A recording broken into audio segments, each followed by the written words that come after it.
Welcome to the Indiana 4-H Clover Call podcast, where our goal is to share information about the people and programs that make the Indiana 4-H Youth Development Program such an important part of our communities.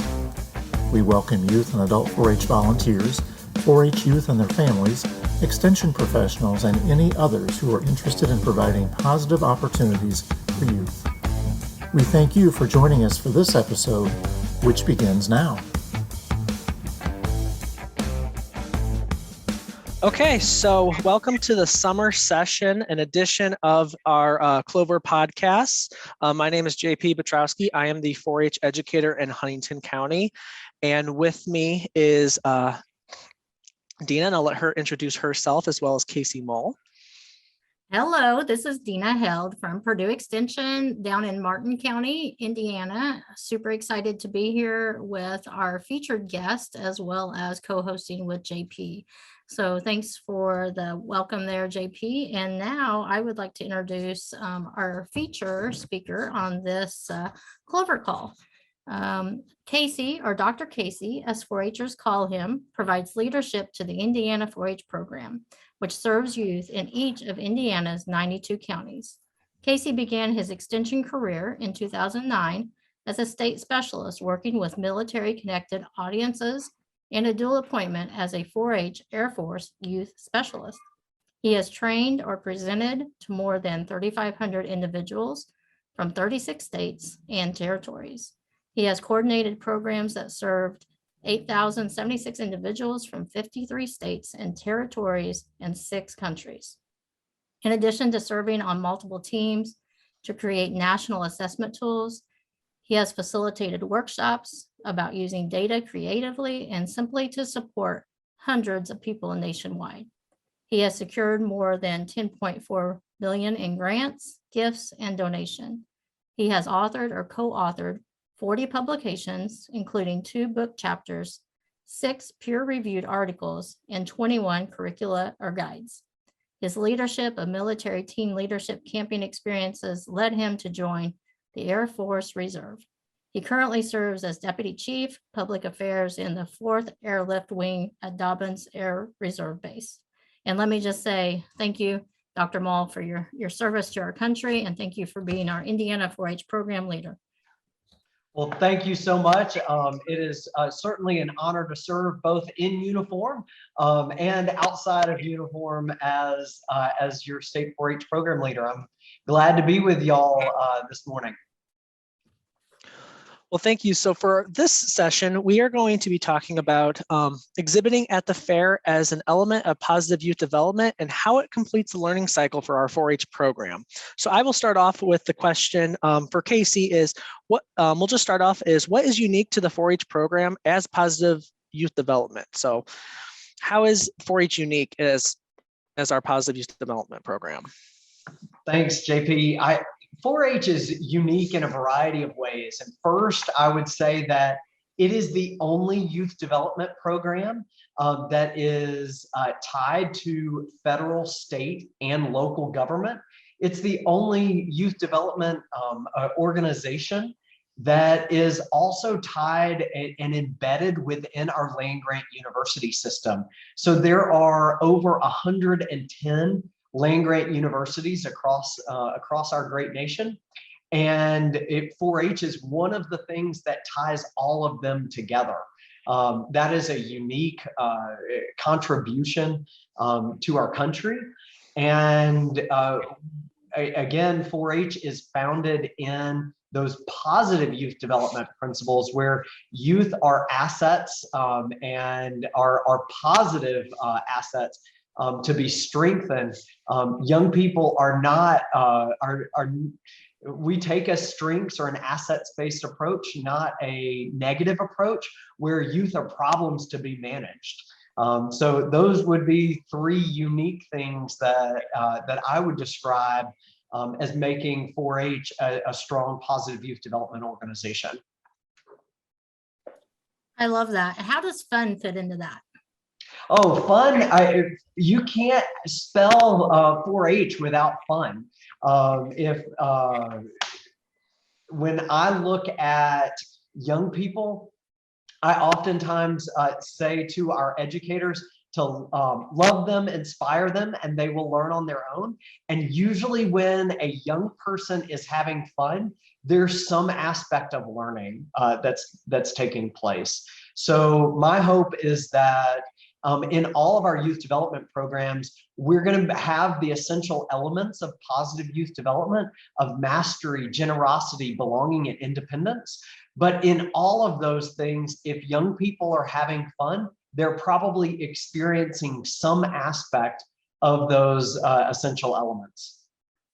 Phenomenal. So as we think about the learning cycle and exhibition at fair, summertime, super celebration of that, and fairs amidst that, how do you feel like fair exhibition goes into that learning cycle and fun? So certainly, I think there may be few things that are more fun than the county fair in our 4-H program.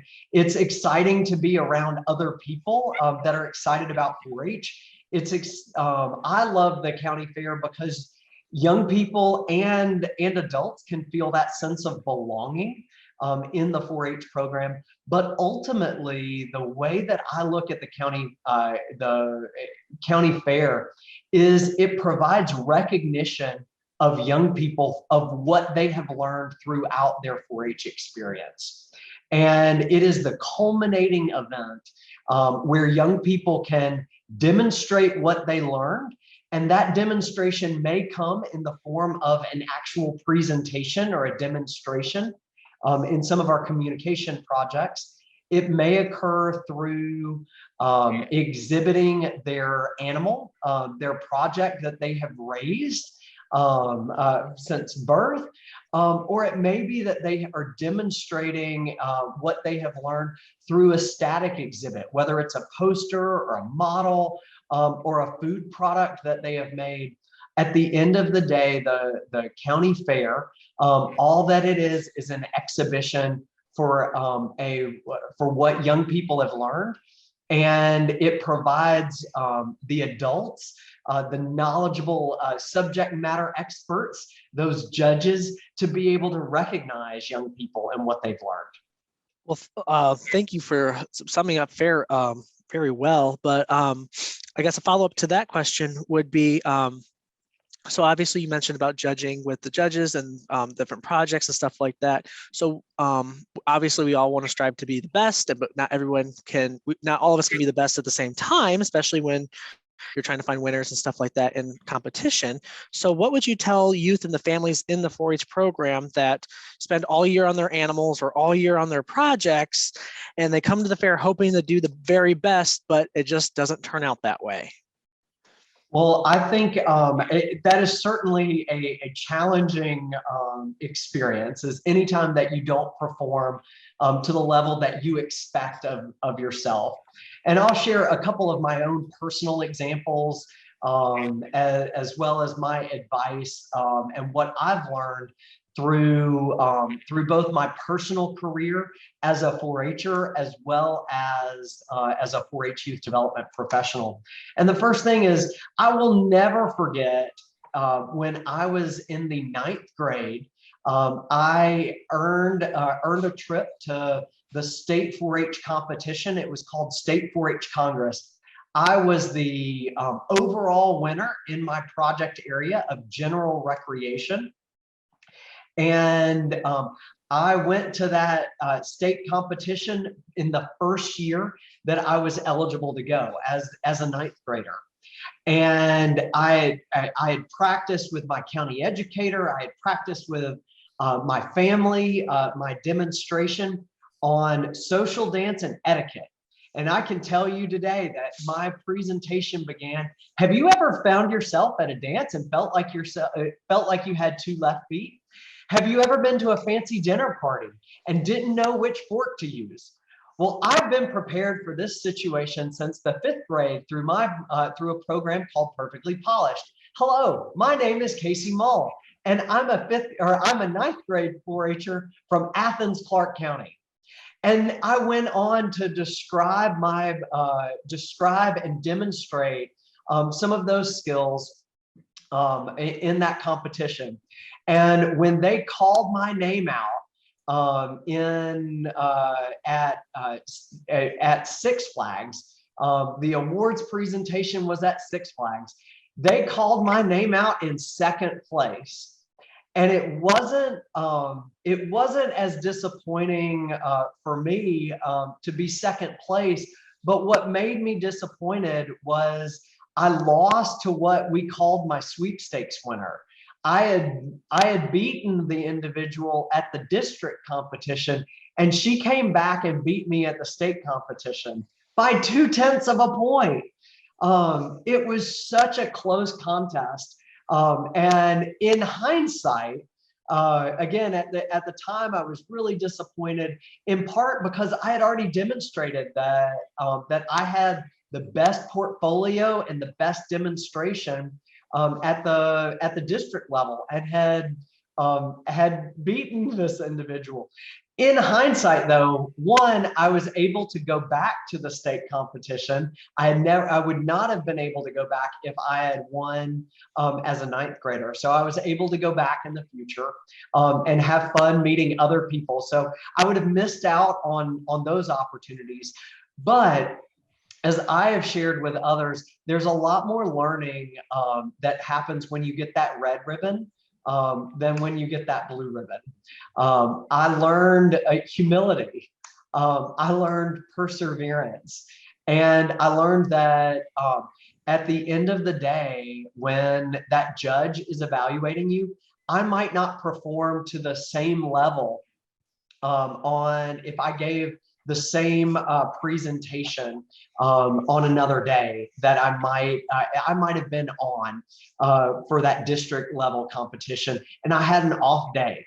So it was one of the things that, through earning that red ribbon, getting that second place, it allowed me to learn more skills than what I would have gotten if I had just won as a first-year competitor. And I would share with other families that may not do as well as they had hoped at the county fair, to focus in on what they could do better the next time. It may be, if it's something more about that presentation, what could they do better to practice? If it's something about your animal, for example, what might you do differently in the next year in order to exhibit that animal? Is there something that you could have done to practice more, or something that you would have done differently? I think those are, again, some important things that I've learned. And ultimately, what I would share with adults and those that are interested in the youth development process, we are, as we look at our competitive nature, one of the things that I love about the Indiana 4-H program is there are very few opportunities where we have one individual youth competing directly against another individual youth. Typically in our 4-H projects, we use the Danish system, and every young person that meets certain standards is going to get a blue ribbon if you meet those standards. Now, we have some opportunities where, of those blue ribbons, you might earn the sweepstakes competition. You might be our sweepstakes winner at the state fair, or you may have the opportunity to participate in the grand drive at the state fair, and would be able to compete against other 4-Hers and their 4-H projects. But there's a lot of opportunities where we blend that recognition model of competing against a set of standards, where you're not necessarily competing against others, but you're competing against how well you did with your project individually, and then adding that and layering that with some individual competition that is age appropriate. I really appreciate those comments. And I just think the best growth is when we're challenged when we know we need to push to that next level. And then also just hearing the coping skills of being able to handle those disappointments and reframing it to celebrate the positives. And I call it the 4-H grit. You know, all those elements that go into the 4-H grit. It is those red ribbons or lower that helps us find in our core, as hard as that can be. But that's what helps build us up, helps build our youth up and our future. So that is very exciting to hear you explain those personal stories and lead into a little bit more about the sweepstakes. Can you tell us what that is about? Absolutely. So at the state fair, and many of our county fairs have something similar. The way that I might describe it is for our approximately 55 statewide project areas at the state level, young people can compete in that within their county fair program, and they might earn the right, the privilege to share their exhibit, their project at the state fair. And there's a certain number of projects that are able to be promoted to the state fair. And at the state fair, we'll have about 10,000 static projects. So anything that isn't walking around on 4 legs are part of our building exhibits, our static projects. And within those project areas, young people will be able to earn, again, those blue, red, or white ribbons in that Danish type model. And that's based on those standards that we have for each of our project areas. And of all of those blue ribbons, typically the judges are allowed to identify typically one project per project area that is our sweepstakes winner. And that might be viewed as the grand prize within that project area. So they would be the best all around cake decorating project, or the best all around child development project. And those sweepstakes winners, we are very excited. In the past, many of our sweepstakes winners have been honored with the State Fair Achievement Trip, and they would be able to go to Chicago at no cost. The State Fair helps pay for that trip, but we're really excited that beginning in 2022, our sweepstakes winners will be recognized with a scholarship prize, so a cash premium from the state fair, very similar to what some of our animal projects would receive in terms of a premium. So we're excited that all of our static projects are going to be recognized in a new and different way, very similar to our animal projects. I love that idea. It's a lot of those kids that you see when they work on those woodworking projects, those sewing projects. Well, first of all, they're amazing at what they can do, but they spend so much time onto it. So that's such a great idea to reward those kids with all that hard work. So I would like to also say, obviously, any youth organization or youth program or any program in general is expanding and growing. Like, that's our goal, is to reach as many young people as we possibly can. So what elevator pitch or word of advice would you give new families who are either on the fence or trying to look into 4-H on what we can provide them compared to any other youth organizations too? Well, I think, JP, a lot of that for those new families to 4-H, or families that are on the fence of, do I really want to take time out of my summer to go to the county fair and exhibit what that young person has learned? So I can describe numerous reasons why someone should. Dena started out with, it's fun. There's that sense of belonging, but project completion is not the same thing as exhibiting at the fair. It is one way to demonstrate what they've learned. if a young person is not interested, it already has a family vacation planned for during the county fair, that's okay too. We have alternative ways that young people can demonstrate what they've learned and find different ways for recognition.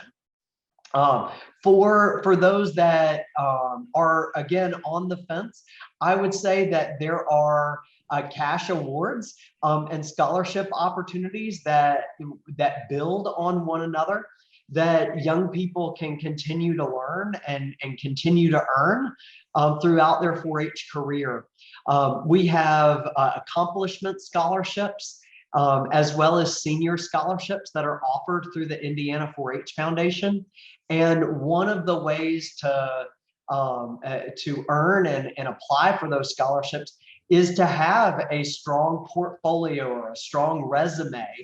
And one way to fill that resume is by participating in a wide variety of 4-H events, whether it's the county fair or whether it's participating in the Teens as Teachers program. All of these different opportunities can align and join together to have a robust 4-H program and a robust 4-H experience. As I shared my own 4-H experience, I did not grow up in a state that had a strong heritage of county fairs. So I never participated in the county fair. My 4-H experience and even the competitive experiences that I had were more limited. But it didn't jeopardize my 4-H experience because I was able to participate in a wide variety of activities, whether it was poultry judging or consumer judging.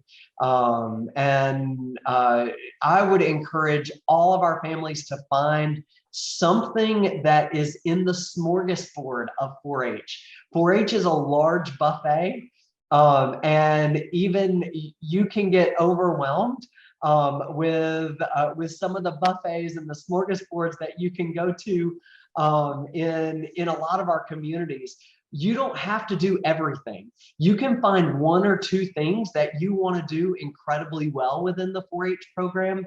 And I would encourage young people if the county fair structure is not for them, there are ways that you can be recognized in other ways through 4-H. It may be through a team approach in our career development events. Just this last month, we hosted our first state shooting sports competition.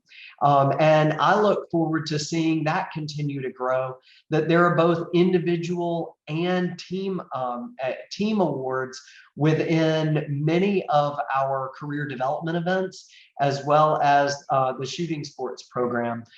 So those would be some opportunities that if you don't want that individual recognition, you can still be a part of a team in many of our other competitive events throughout the year.